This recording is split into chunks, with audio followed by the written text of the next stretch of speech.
batalla se libró durante 55 días en un reducto de 16 kilómetros de largo por 8 de ancho, bajo la lluvia y con un calor infernal, día y noche.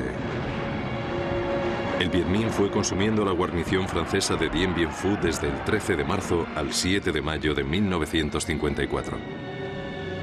Hubo más de 3.000 muertos y desaparecidos durante el combate y 8.000 durante el cautiverio. Es la peor derrota del ejército francés.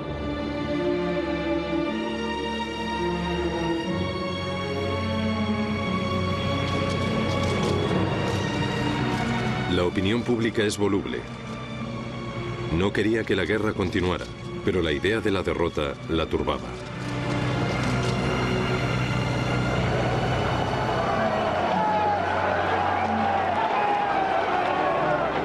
Al día siguiente de la caída del cercenado baluarte, una multitud atacó al presidente del Consejo y al ministro de la Guerra en el Arco del Triunfo. Entonces, los políticos buscaron un culpable, una cabeza de turco. ¿Quién era el responsable del desastre? Dien Bien Phu. Toda la verdad. El 7 de mayo de 1954, los combatientes de Dien Bien Phu recibieron la orden de alto el fuego.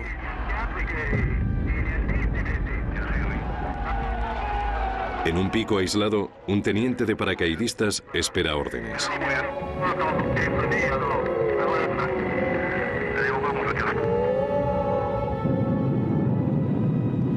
Al final de la batalla, el 7 de mayo por la tarde, cuando vi que todas las colinas habían caído y que estaba con un puñado de chavales, estaba aislado. Cogí la radio, busqué a un superior y el azar quiso que me encontrara con Villard. Le dije: Bruno, soy Allaire. Estoy completamente solo. ¿Qué hago? Me contestó: no, se ha acabado. Estamos perdidos. Como lo oí de Villard por la radio de Bruno, pensé: se ha acabado. Estamos perdidos, pero después no es posible, no es posible. Cogí a uno de mis chicos y le dije: ve allí abajo, busca al coronel Villard y dile que Allaire quiere una orden por escrito. No sé qué le dijo exactamente, pero me mandó una orden por escrito. Era una especie de protección. Pensé: vamos a perder y nos van a mandar ante los tribunales.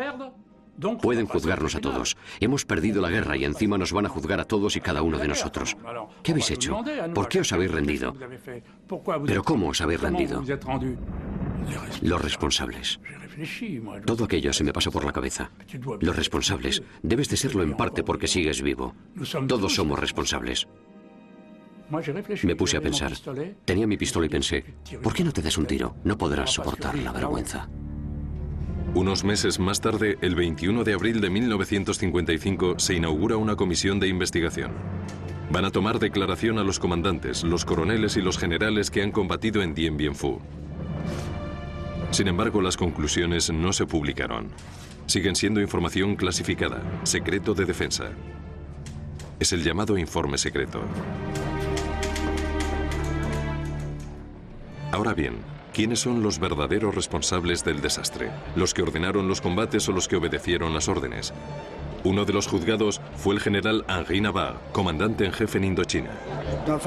Para empezar, Navarre era un hombre de gran inteligencia. Era un personaje listo, duro, impermeable e incomprensible. Era muy cerrado, muy trabajador. Siempre estaba bien informado. Había basado toda su carrera en los conocimientos y solo creía en sus propios conocimientos. Navarre es relevado del mando y vuelve a París. Aunque es uno de los imputados, el general René Cogny sigue al mando de las fuerzas destacadas en Tonkin. Cogny tenía muchísima prestancia. Era muy alto y bastante guapo. Era un hombre de acción, con autoridad, con fuerza. Era un jefe militar extraordinario, valiente, eficaz y entusiasta. Era amigo de los periodistas, no como Navarre, que era el caso opuesto. El tercer responsable estaba al mando del campo asediado. Se trataba de Christian de Castries, que fue ascendido a general en el transcurso de la batalla, pero después dejó el ejército.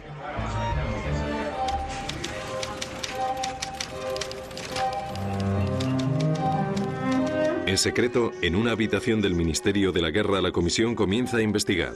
Su presidente es una figura histórica en el ejército francés, el general Catroux. El general Navarre debe responder de la ocupación de Dien Bien Phu. El general Coigny de haberla apoyado mal. El general de Castries de haberla defendido mal.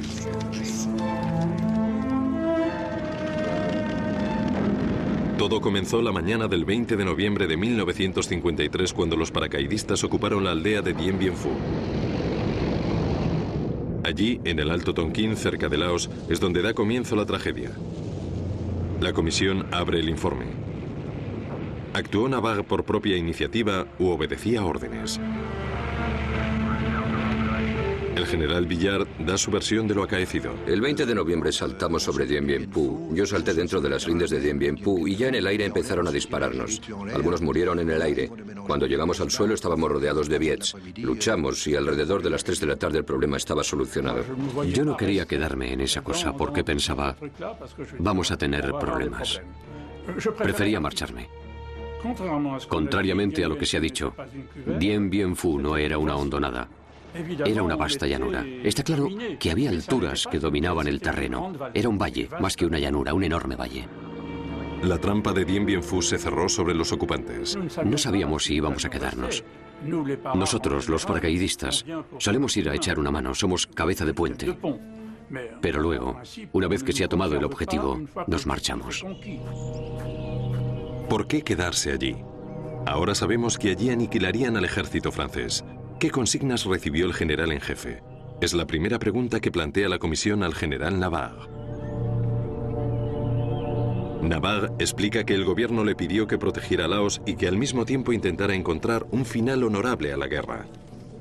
Él eligió Dien Bien Phu para cortar el paso a las tropas Viet Minh. Era complicado, pero era una posibilidad. La idea consistía en que si concentraban suficientes efectivos en Dien Bien Phu y si el Viet Minh le transfería parte de las suyas, había una posibilidad de que el Viet Minh fracasara. Esa base, ese punto de encuentro se convirtió en una fortaleza en la que íbamos a cargarnos al Viet. Esa era la fórmula que defendía todo el círculo de Navarre. La postura de Navarre estaba clara. Vamos a poder enfrentarnos al Viet Minh y salir más o menos victoriosos para que se dé cuenta de que no va a conseguir la victoria en el campo de batalla. Entonces, ¿cuál es el objetivo? ¿Proteger Laos o infligir una derrota al ejército Viet Minh para negociar con ventaja? Navarre y Coigny no están de acuerdo en cuál es el objetivo, pero Coigny debe obedecer a su superior. El campamento se instaló a 300 kilómetros de Hanoi, aunque no existía ninguna vía terrestre para acceder allí ni para marcharse. Se instaló un puente aéreo. Los hombres se atrincheraron. Nos atrincheramos, pero, ¿cómo diría yo? A propósito, porque sabíamos que no nos íbamos a quedar. No nos quedamos atrincherados porque tuviéramos miedo, sino para que no nos acribillaran. Y como seguíamos con vida, bien, pues podíamos luchar. Por otro lado, creo que lo que pasó en Dien Bien Phu es que nos atrincheramos mal. Ni en Saint-Cyr ni en Quai Quy Dan insistieron mucho en que nos teníamos que atrincherar. Quien dice ingeniería dice hormigón. Quien dice hormigón dice potencial aéreo. No teníamos suficiente potencial aéreo para transportar cemento u hormigón a Dien Bien Phu e intentar construir una defensa sólida. Así que no teníamos un parapeto de hormigón. El fin de semana llegan las visitas. Es un lugar lleno de encanto. Periodistas, diputados y militares franceses y estadounidenses visitan las instalaciones del campamento. Era una explanada maravillosa. Era un lugar precioso. Yo saqué fotos que aún conservo con todos los pequeños que se paseaban con sus balancines. Era un pueblo de campesinos. Cantábamos canciones, desfilábamos, como era en columna de A3. Éramos los más guapos. En cuanto al peligro, no éramos conscientes del peligro. No lo éramos. Los soldados no saben por qué los han enviado a ese valle. Algunos legionarios y paracaidistas exploran las colinas vecinas, pero parece que el general no se asusta ante lo que descubren. La primera operación, que tuvo lugar en diciembre, se apodó Puyatao. Estábamos recogiendo los objetos de la 8ª BPC y cuando los quisimos recuperar, los Viets nos pisaban los talones. Así que allí ya sentimos cierta presión. Era más o menos el 15 de enero cuando nos dimos cuenta de que si nos alejábamos 5 o 6 kilómetros de la hondonada, encontrábamos compañía. Todos los días salían unidades de reconocimiento y todos los días regresaban tocados. Como nosotros decíamos, iban a llevarse un meneo. Cada vez que una unidad traspasaba los límites del valle, se encontraba con los Wiets. Y a partir del 15 de febrero estábamos realmente atenazados. A partir de ese momento empezamos a sospechar, hay mucha gente por aquí, ¿no? Pero ¿por qué quedarse en el fondo de una hondonada sabiendo que está rodeada de enemigos? El informe secreto no dice gran cosa contra la decisión del general Navarre de instalarse en Dien Bien Phu. Navarre actuó como un hombre responsable. Como máximo se lamenta de que el gobierno no tuviera conocimiento. Sin embargo, en opinión de los expertos de la comisión, el gran error, el único error que Navarre cometió fue no evacuar el campamento antes de Navidad. La decisión del general Navarre de plantar batalla en Dien Bien Phu fue una equivocación que no habría cometido si el general Coñi le hubiera informado debidamente. Buena táctica. Para exculpar al comandante en jefe, se culpó a su subordinado, el general Coñi, quien afirma que sus servicios de información habían avisado al Estado Mayor de que el Viet Minh se dirigía hacia Dien Bien Phu a marchas forzadas.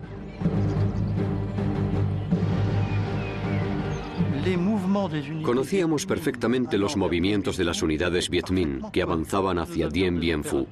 Contábamos con operadores muy hábiles que llegaron a identificar prácticamente a un operador de una división Viet Minh. Así que sí sabíamos que las divisiones Viet Minh se acercaban a Dien Bien Phu, lo sabíamos. Lo cierto es que Navarre no cree los informes de Coñi que afirman que el Viet Minh está instalando cañones en las colinas. Entonces hacen su aparición los consejeros soviéticos y chinos. Navarre aún no lo sabe. Sin embargo, nadie conoce sus verdaderas intenciones. Navarre estaba seguro de que íbamos a ganar en Dien Bien Phu. No creía que el Viet Minh fuera capaz de hacer lo que hizo. ¿Qué íbamos a hacer en Dien Bien Phu a 300 kilómetros del delta? Dien Bien Phu habría estado muy bien si hubiéramos tenido salida, pero instalarse allí para esperar a que los enemigos nos cayeran encima, no había duda de que nos iban a dar una paliza. El general Navarre acusa a su adjunto. Estaba cada vez más inquieto. Coñi me había escrito para decirme que no nos marchábamos, que no habláramos de evacuación para no minar la moral de los soldados enardecidos ante la idea de una gran victoria. Los dos generales se acusan entre sí. ¿Cuál de los dos no quiso evacuar? Coñi estaba a favor de la evacuación y de evitar la confrontación. Quería evitar que fuéramos a por el Viet en campo abierto. Fue idea de Navarre que Coñi combatiera desde el principio. No evacúan el campamento. Al parecer, en Navidad, Navarre acepta la confrontación. Ahora, ¿qué va a hacer si no? Estima que la aviación se encargará de aplastar al grueso del ejército Viet Minh que desde hace meses bombardean sin éxito los accesos a Dien Bien Phu.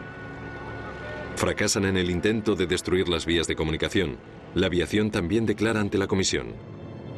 ¿Cuál era vuestra misión? Nuestra misión principal era contrarrestar el avance y la logística Viet Minh, bombardeando las rutas de acceso, sobre todo en sus puntos flacos. Los llamábamos cortes. Había muchísimos caminos, tenían arsenales. Había gargantas, lugares muy accidentados. Había 3 o 4 en la RP-41 y casi siempre era invisible.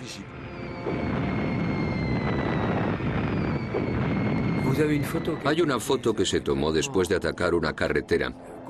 La aviación la había destruido completamente y 12 horas después la habían reconstruido. Las rehacían por la noche, así que por la mañana vuelta a empezar. No tenían medios de transporte porque les cortábamos las carreteras, pues se hacían otro. Les destruíamos los camiones, pues ponían a decenas de miles de coolies con los balancines. Hay que reconocer que no fuimos capaces de impedírselo. ¿A qué se debe este fracaso? ¿No era más juicioso enviar a los maquis a cumplir esta misión? El Viet se servía de la vegetación para camuflarse por completo. No podías adivinar su presencia. Podías lanzar bombas o napalm o metralla, pero había una posibilidad entre 100 de matar al enemigo. Ni así estaba seguro.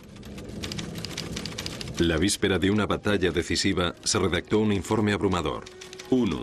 El ejército del aire ya no tiene escuadrones de bombardeo. 2. El bombardeo no se ha organizado por falta de un jefe competente. Es cierto que a Navarre le negaron los refuerzos que había solicitado. París está centrada en Europa, en el Pacto Atlántico, y pocos militares eligen el frente indochino, impopular, lejano y sin esperanza de victoria.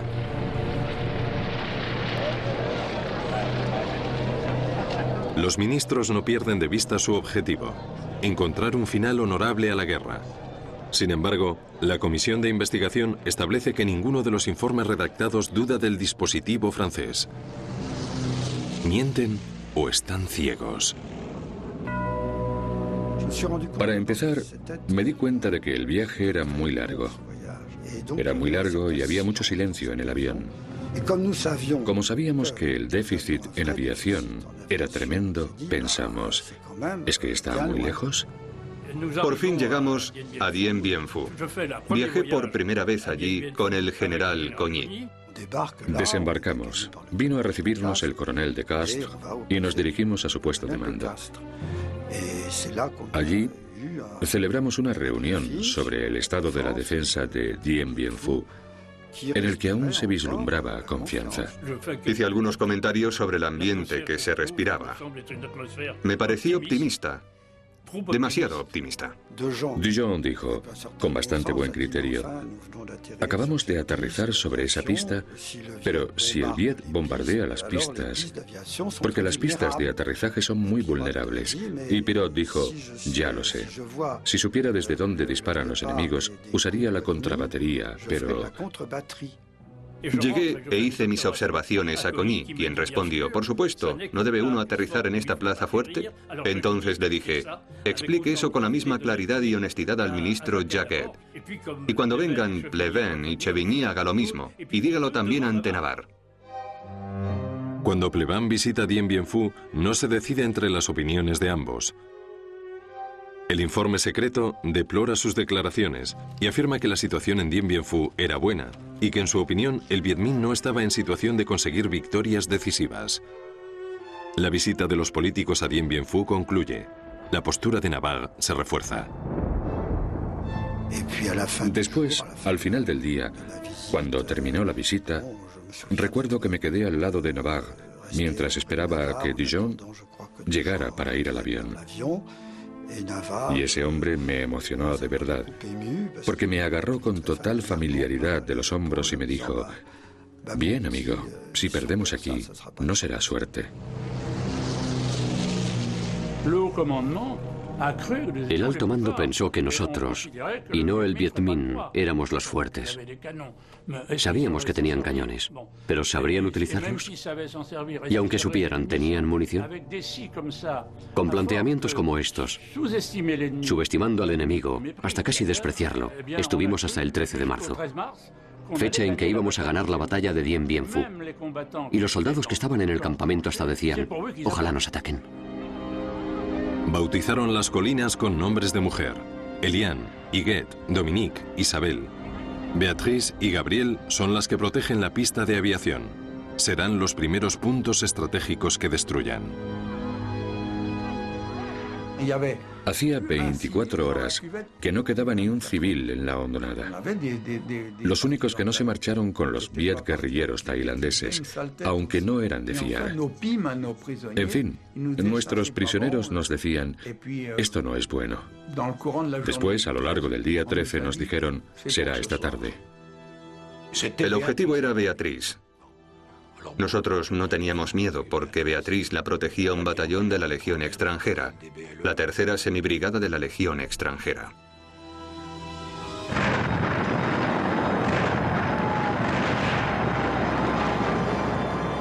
Fue espantoso. Fue espantoso. Duró casi 12 horas, hasta las 4 de la mañana sin cesar. Fue algo horrible. La mitad de mi sección murió en combate. Fue atroz. Comenzó a las 6 de la tarde y hasta las 10 no cesó la artillería, artillería, artillería. No creáis que nos dispararon 5.000 cañonazos, fueron muchos más, decenas de miles de cañonazos. Disparaban con todos los calibres. Había del 105, morteros del 120, del 81.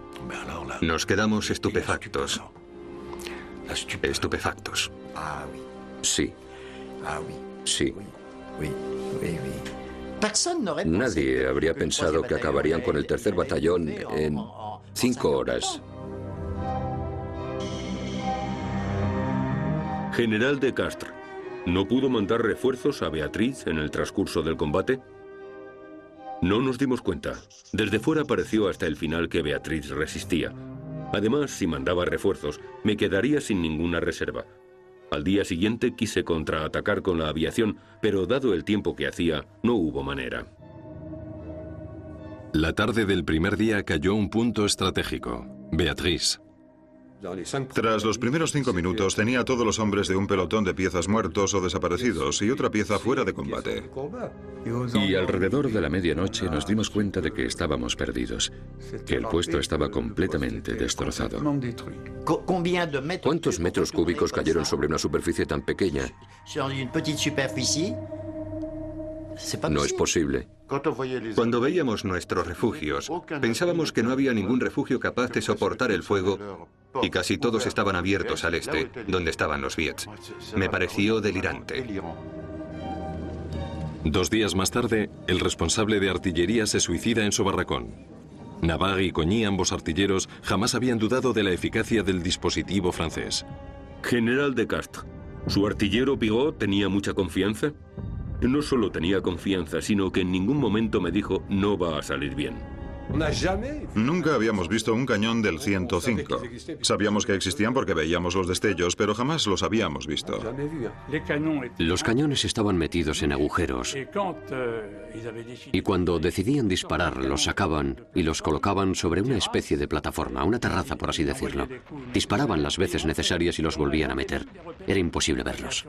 Además, la aviación era incapaz de destruirlos y nuestra artillería también porque nuestros puestos de observación estaban en terreno bajo y los Wiets en la montaña.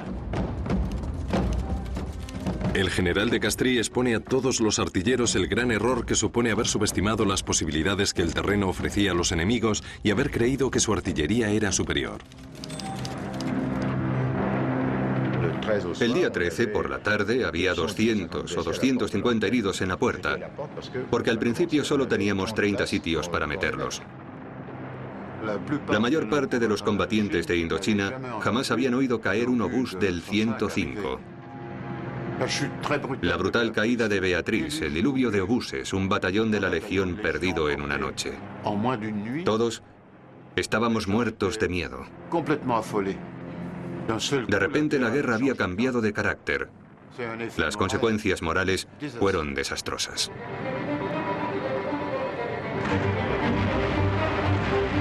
Al día siguiente, el Viet Minh se hizo con Gabriel. No hubo contraataque. El coronel de Castries explica que no tenía suficientes tropas de reserva. Es su superior el que debe dar una explicación. La comisión estima que el general Coigny ha cometido una falta grave, puesto que no podía ignorar que la reconquista de Beatriz y Gabriel era de capital importancia. Habría debido ordenar que el esfuerzo de la defensa se centrara allí. En resumen, el informe estableció que de Castries mantenía celosamente las tropas de reserva en el centro. Entonces entra en acción un batallón de jóvenes vietnamitas que acaban de llegar en paracaídas. No es un error, es una aberración. Llevábamos 24 horas sin dormir ni comer. Todo el mundo estaba exhausto y sin haber dormido nos ordenaron contraatacar en un pico que nadie quería recuperar. En fin, un batallón extenuado que contraataca en una elevación tan grande como esa. No sé qué hubiéramos podido hacer. El general Coigny explica a la comisión que nadie quería ese batallón porque los soldados estaban demasiado verdes. ¿Por eso enviaron a esos jóvenes soldados a una muerte anunciada? Yo dije que el batallón era inoperante. No podíamos usarlo antes de 24 o 48 horas. Botella nos despertó y nos dijo: preparaos enseguida porque vamos a contraatacar inmediatamente en Gabriel. Y Gabriel, hay que decir que estaba a 4 kilómetros al norte de nuestra posición. No sabíamos por dónde ir porque nadie nos había indicado el camino. Al principio hubo un pequeño problema. Salimos 2 compañías, que no es mucho. Éramos tan pocos que los chicos de Gabriel dijeron: con esto no recuperaremos jamás este enclave. Y se replegaron. Entonces recibimos la orden de replegarnos a Dien Bien Phu con los Viets pisándonos los talones.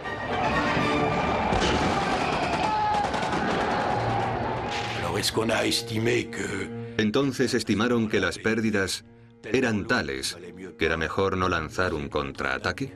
La orden llegó demasiado tarde. La elección de las unidades no fue buena. Se puede considerar que quizás se cometió un error y porque se dio una circunstancia que nos habría permitido reconquistar Gabriel de inmediato. Una elevación que domina la pista de aterrizaje. Si no lo recuperamos inmediatamente, no lo haremos nunca. Desde el momento en que éramos incapaces de recuperar los puntos de apoyo de la periferia ni destruir la artillería del Viet, Dien Bien Phu estaba perdido. Combatimos porque recibimos la orden de combatir, pero estaba todo perdido. La comisión señala varias incoherencias. General de Castro, si hubiéramos contraatacado con todas las reservas, ¿habría sido posible recuperar Gabriel? Sí, pero habría sido imposible mantener la posición. Entonces, ¿por qué se prepararon todos esos contraataques? En Hanoi, el general Navarre informa al comisario general Dejean de que la situación es grave. Anticipa la caída de la posición y sugiere que el gobierno explique a la prensa que la pérdida de Dien Bien Phu es un revés, pero no un desastre, ni siquiera una derrota.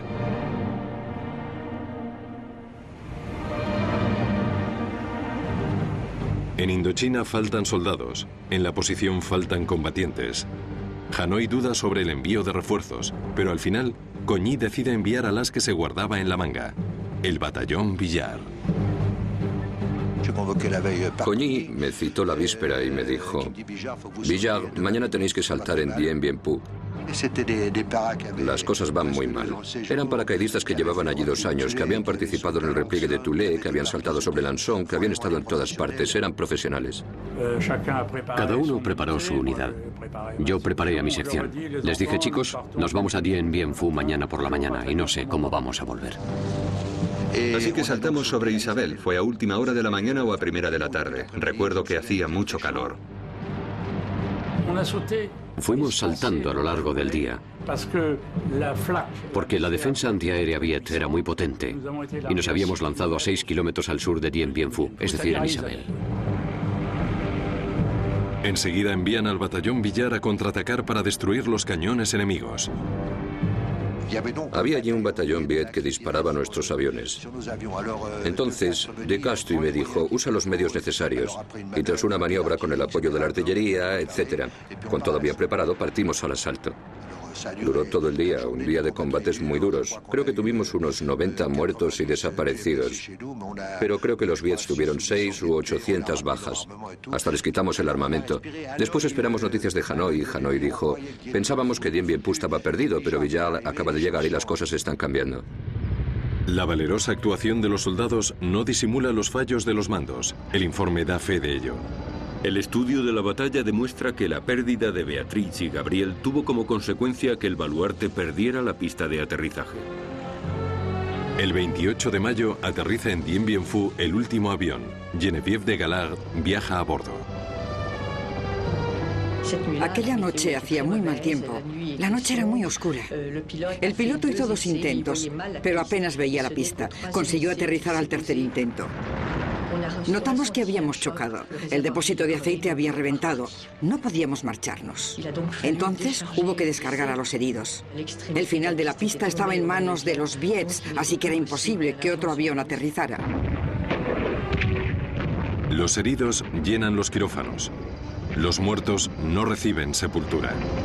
Algunos meses más tarde, en París, el general de Castries se justifica. Est-ce que je peux vous demander à quel moment vous avez senti que cette ville allait tomber? J'ai senti que nous ne pourrions tenir beaucoup plus longtemps à partir du moment où le ravitaillement il est devenu impossible. Une affaire d'aviation. C'est une affaire d'aviation, oui. C'est surtout une affaire de DCA ennemi. La víspera del gran ataque se redacta un informe dirigido al gobierno que afirma que las fuerzas aéreas disponibles son suficientes para hacer frente a la situación. Un error manifiesto. En aquella época los aviones tenían que lanzar las bombas, destrozar los cañones. Si había cañones, los de aviación los destrozaban. Que hay una escaramuza en una colina o un punto estratégico, los aviones despegan de la base, lanzan el napalm y problema resuelto.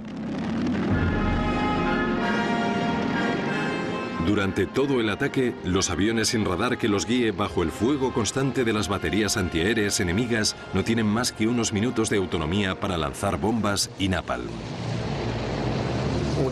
Despegábamos para realizar misiones de 5 o 10 minutos. Nos daba unas coordenadas o una foto con notas. Nos acercábamos a nuestro objetivo. Bombardeábamos lo que había debajo a ciegas. Nos daban las coordenadas de unos puntos que en teoría podían ser instalaciones Viets, en particular artillería.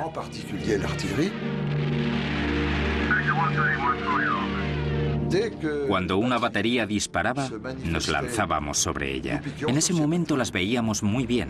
Era una especie de cara a cara, de duelo entre nuestras metralletas y ellos.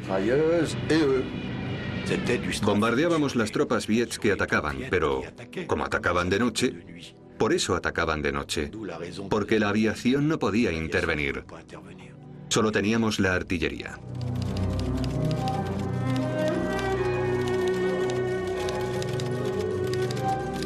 La comisión lamenta que menos de 70 aparatos intervinieran en la batalla. General Coñí, ¿se podía haber hecho más? General Coñí, ¿solicitó refuerzos aéreos? Sí, mi general, pero no estaban disponibles. ¿En toda Indochina? Sí, esa es la contestación que recibí. El 30 de marzo, tras varios días de calma, el Viet Minh lanza un ataque contra los puntos estratégicos Dominique, Elian e Iguet. ¿La batalla de las 5 colinas?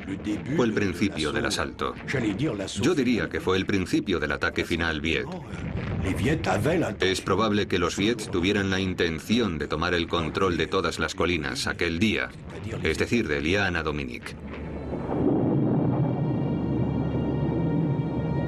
Los primeros ataques no fueron nada agradables porque no sabíamos contra quién disparábamos. Gritad cuando lancéis el asalto para hacer acopio de valor. Así os creceréis. Es más fácil correr al asalto que esperar en la posición viendo cómo llegan oleadas sucesivas de enemigos. Lanzas una granada delante de ti, tiras con la metralleta. Tienes un tipo delante de ti, ¿es él o tú? Cuando saltan, lo hacen en columna de a uno. Todos los flancos son un desastre. Unos avanzan, otros retroceden. Llegas a la trinchera y matas a todo el que hay allí. Ves a los hombres caer. No tienes tiempo de ocuparte de ellos porque estamos en medio de un asalto. Los días y las noches se suceden. Los combates duran del 30 de marzo al 5 de abril.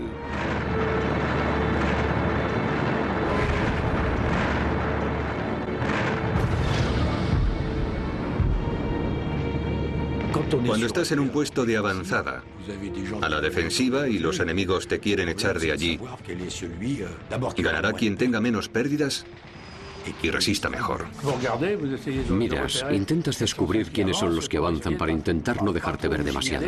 Luego los oyes gritar. Cuando oyes gritos y acto seguido explosiones por todas partes. Disparos de arma automática, los destellos de los obuses, los morteros. Yo diría que hay un gran estruendo. Nosotros nos encontramos atrapados bajo una lluvia de fuego. No veíamos a más de 10 metros de distancia. El humo, el barro, el polvo, el ruido. Por eso atacaban de noche. Porque la aviación no podía intervenir. Solo teníamos la artillería. Los ataques y contraataques casi siempre eran de noche. Todo lo que se movía, todo lo que se desplazaba era metralla. Los destellos de las armas y las explosiones hacían que en algunos momentos se viera casi como si fuera de día. A las 5 de la mañana era noche cerrada, pero veía las 2 piezas que me quedaban porque los cañones estaban rojos. Cuando una oleada de enemigos comienza un asalto, todos son sombras. Es como una masa que asciende. Una masa.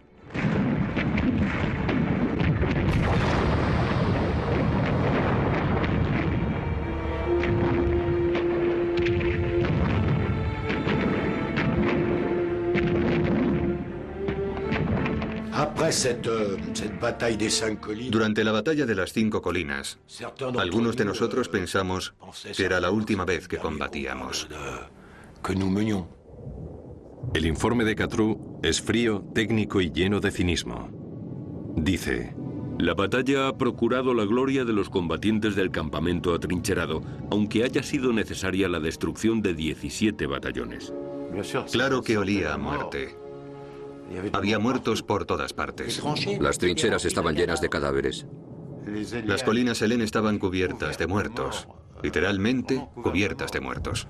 Al principio todo olía a putrefacción. Casi no lo notábamos porque poco a poco nos íbamos acostumbrando. Después ya no notábamos nada porque era el aire que respirábamos. Claro que llorábamos. Los que morían eran niños. Niños a los que había que reconfortar, es cierto. Me acercaba al moribundo y le decía: todo va a salir bien. Ya ves que estoy aquí contigo. Soy el médico, ¿me reconoces? Todo irá bien, así que tranquilízate. Después se moría, le quitábamos la placa, siempre llevábamos una placa. Me pasó varias veces. Recuerdo una vez que había varios heridos en el abdomen y los dejé morir porque preferí operar a los que tenían heridas en los miembros. Es atroz. Esa idea me perseguirá hasta la muerte.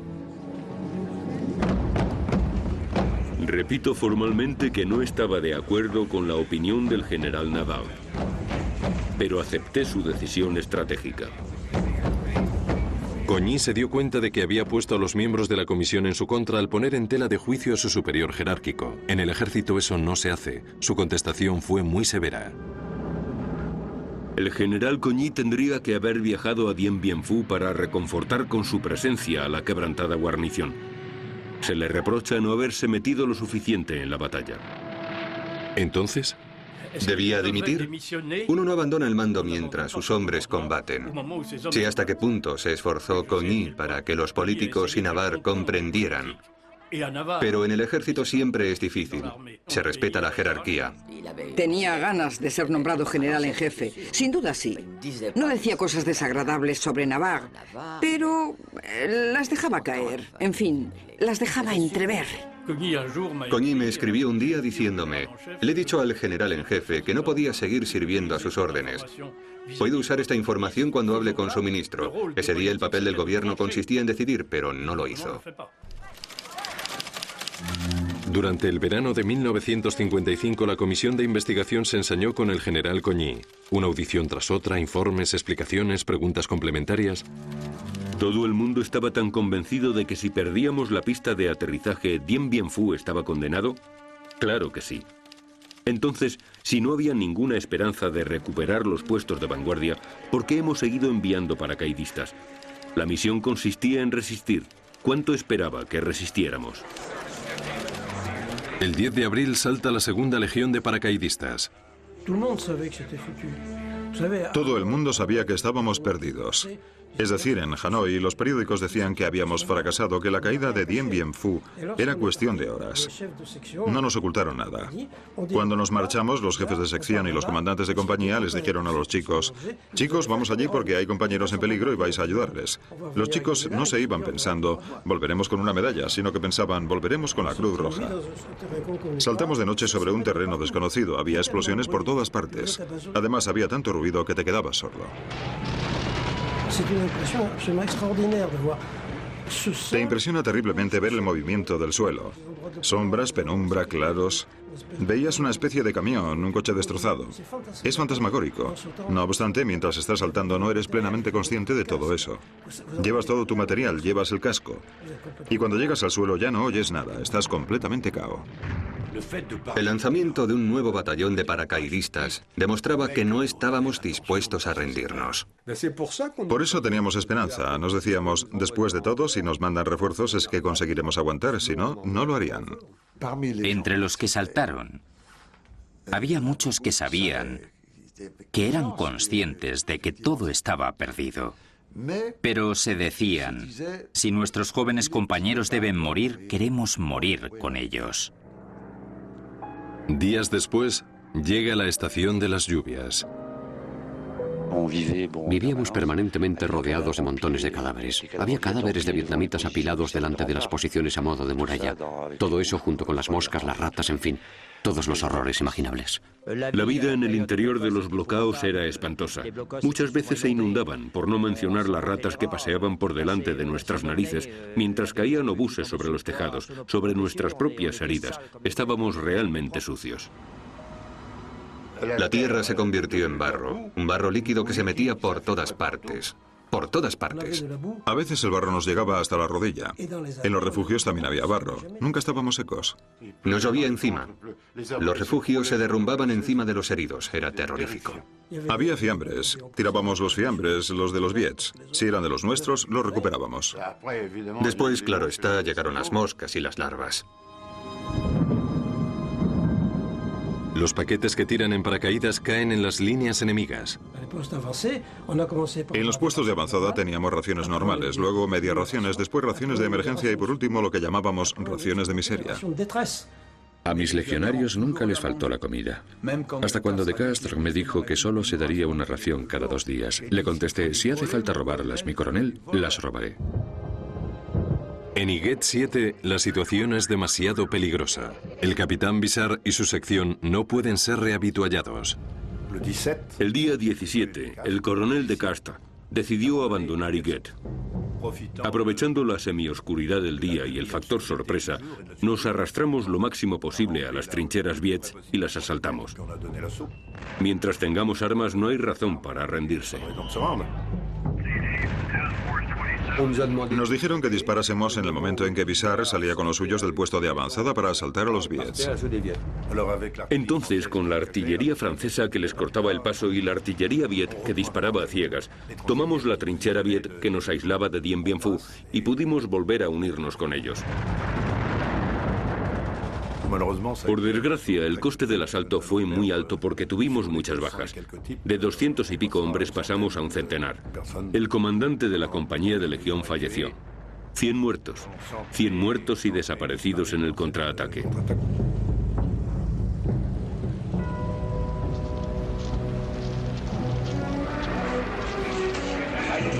En Hanoi todo el mundo conoce la pelea que enfrenta a los dos generales. Ambos escriben a París para acusarse de incumplimiento del deber. Parece que Navarre está decidido a solicitar un alto el fuego para los combatientes. El gobierno se opone. No obstante, se establecen negociaciones secretas. ¿Todo esto se puso en marcha para salvar el baluarte? Ante la comisión de investigación, el general Cogny desvela que Navarre no había enviado una columna de paracaidistas de emergencia para ayudar a Dien Bien Phu.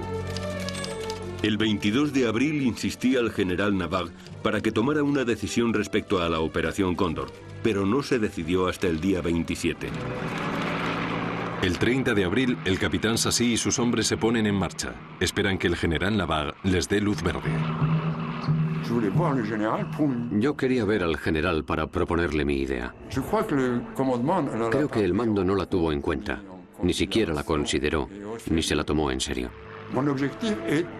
Mi objetivo era abrir una especie de brecha de unión con los chicos de Dien, escoltar el avituallamiento a los culís, a todos los que habituallaban a los combatientes y que eran tan vulnerables. Marchamos en dirección a Dien Bien Phu. Caminamos todo el día. Lo sabíamos, nos estábamos lanzando. Dien Bien Phu para nosotros era un punto en el mapa. Era la selva, no había pueblos. Hay que ir ligeros, más ligeros que el enemigo, es decir, la metralleta y el fusil son armas que permiten atacar salvajemente con brutalidad a un enemigo que no esté en guardia. Los chicos de Sanawan, la avanzadilla, lo que significa que estaban mucho más cerca. Veían el humo de Dien, el campamento. No debían de estar muy lejos. Los primeros hombres estaban a unas decenas de kilómetros. Queríamos atacar sobre todo a la logística, no tanto a los soldados. En la medida de lo posible queríamos causar desorden alrededor de Dien Bien Phu en las filas enemigas. Era enorme. Se hizo a Coigny responsable de esta operación que Navá aprobó demasiado tarde. En ese momento, general, la batalla estaba perdida estratégicamente y solo la intervención a gran escala de la aviación habría podido salvar esta base. Sin embargo, general, nos dice que no teníamos los aviones necesarios. En el campamento nadie sabe que Estados Unidos se prepara para una intervención aérea directa sobre las colinas. Sin embargo, británicos y estadounidenses se rinden ante la evidencia. El riesgo de provocar a China es grande. Entonces la aviación francesa intensifica los ataques. El teniente de navío Klotz despega para realizar su última misión el 23 de abril de 1954. Me tocaba a mí bombardear. Me lancé en picado. El fuselaje echaba humo. El tablero de mando se rompió y vi que las llamas me rodeaban por todas partes. El paracaídas se abrió. Le dije a Philippe, ¿es mi capitán, Philippe? Dije, mi capitán, me voy, me marcho. Y él me dijo, sí. Desde el punto de vista estratégico de Elian, vi descender a 3 personas. Teníamos que ir a territorio Viet para rescatarlo. No estaba tranquilo en absoluto. Empecé a arrastrarme. No me habría gustado estar en su lugar.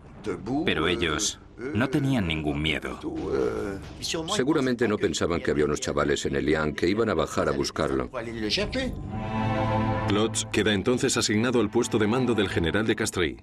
Encontré a unos hombres pesimistas, afectados. El general de Castries era bastante reservado. No hablaba mucho. Apenas nos contaba nada de los mensajes que recibía de Coigny, y menos aún de los de Navarre. La comisión señalará que el general de Cast no fue un líder imaginativo, vigoroso ni decidido. ¿Aseguró el puesto hasta el final? Al mando estaba el coronel de Castries. Fue el tándem Langlais-Villard el que mejoró la defensa.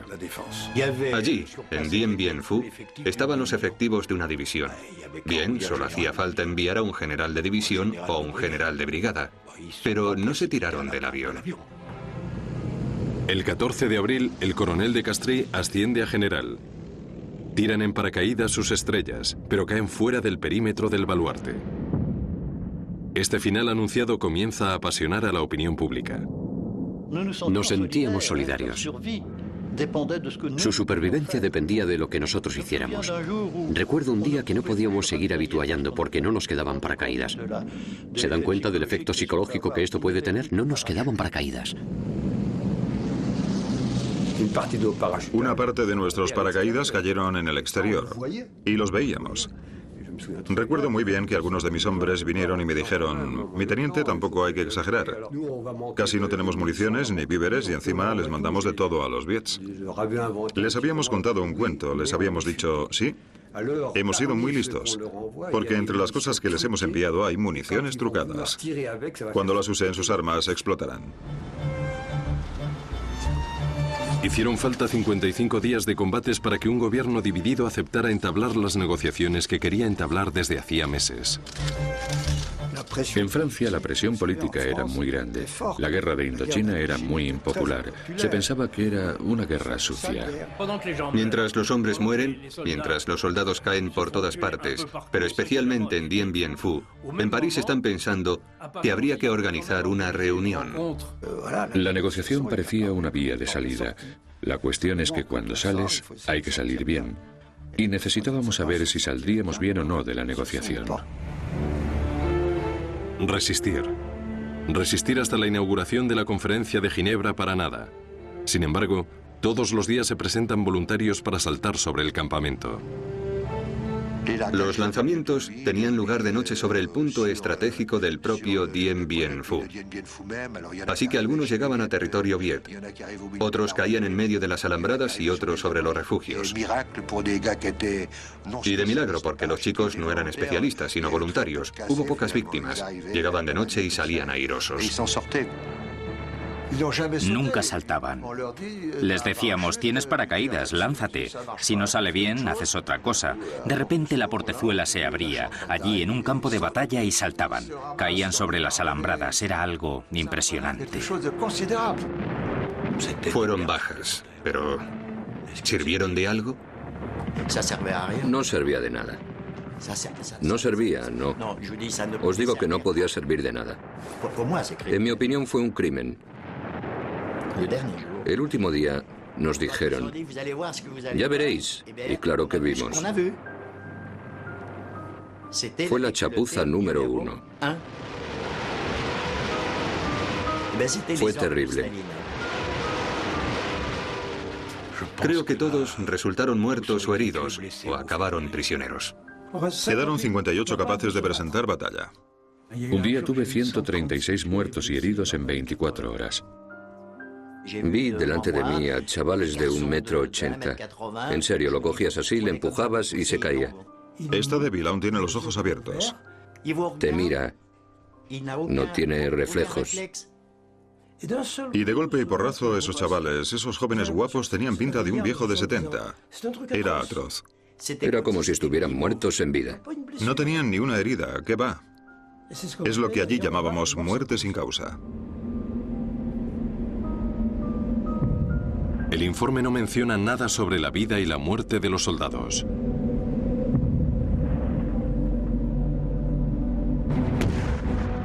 Recuerdo que amaneció. Había hombres enterrados. Vivos no, pero se veían piernas. Había muertos. Me acuerdo del doctor Globin que cortaba, que cerraba miembros durante todo el día. Me dijo, Villard, hay que detener los combates. Hay fiambres por todas partes, ya no puedo curar a nadie. Le contesté, le comprendo, doctor, pero su deber es curar, el nuestro continuar. Y mientras podamos continuaremos, porque es imposible que el mundo libre nos deje abandonados. Vendrán los estadounidenses, harán algo. Yo pensé hasta el final que los estadounidenses vendrían y por eso les decía a mis hombres, aguantad un día, solo un día más. Hasta el último día que pasamos en Dien Bien Phu, mis chicos me decían, teniente, ¿cree que saldremos de esta? Claro que sí, saldremos. Si hubiéramos ganado en Dien Bien Phu, si por casualidad hubiéramos conseguido destruir a los efectivos Viets, ¿cómo habríamos salido de allí? Hay quien ha dicho que podríamos habernos marchado a pie, con 2.000 heridos. Al igual que una naranja que vamos desgajando poco a poco, el campamento se fue reduciendo inexorablemente. General Descartes, si la misión no se ha llevado a cabo, ¿es porque no podíamos llevarla a cabo? No, no podíamos llevarla a cabo. Entonces, ¿la conclusión es que les enviamos a una misión suicida? En una guerra somos como el gato y el ratón. El gato, antes de comerse al ratón, le da un golpe detrás de las orejas y después empieza a jugar con él. Luego, cuando se aburre, lo destroza. El 7 de mayo de 1954, cuando se inaugura la conferencia de Ginebra, el campamento claudica. Estaba todo perdido. No nos quedaban municiones, estábamos en las últimas. Mientras preparábamos los refugios llegaron los Viets. Salid, salid, nada más. Por tanto, todos los soldados de la compañía estaban muertos, heridos o prisioneros. El alto al fuego fue Diría que se produjo sin más. Me enteré porque dejaron de oírse disparos. El fuego cesó porque no quedaban combatientes. A las 5 todo terminó. De repente se hizo el silencio más absoluto. Yo salí para ver qué pasaba y uno de los chicos vino y me dijo: teniente, se ha acabado. Se ha acabado. Hemos perdido. Nos rendimos.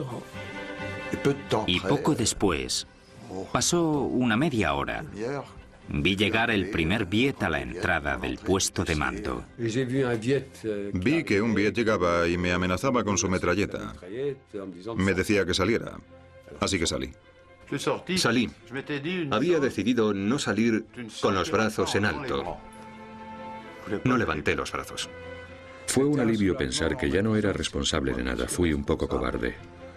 De repente, sentíamos un alivio enorme. De repente, estábamos felices por haber sobrevivido. Lo sorprendente no es que cayéramos el 7 de mayo, sino que duráramos tanto.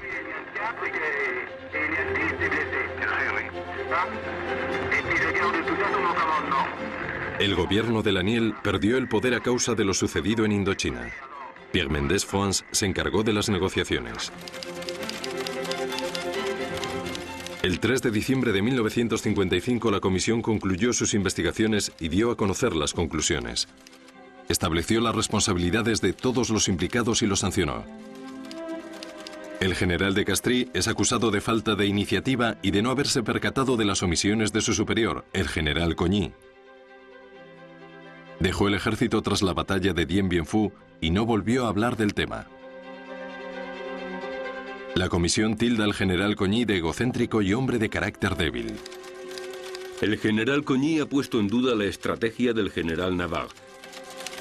No le estaba permitido hacerlo con fines visiblemente personales, ni ir en contra de un superior a cuyas órdenes estaba.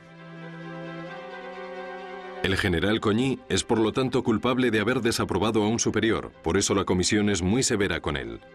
A pesar de todo, René Cogny no fue depuesto y continuó en el ejército francés, donde desarrolló una brillante carrera.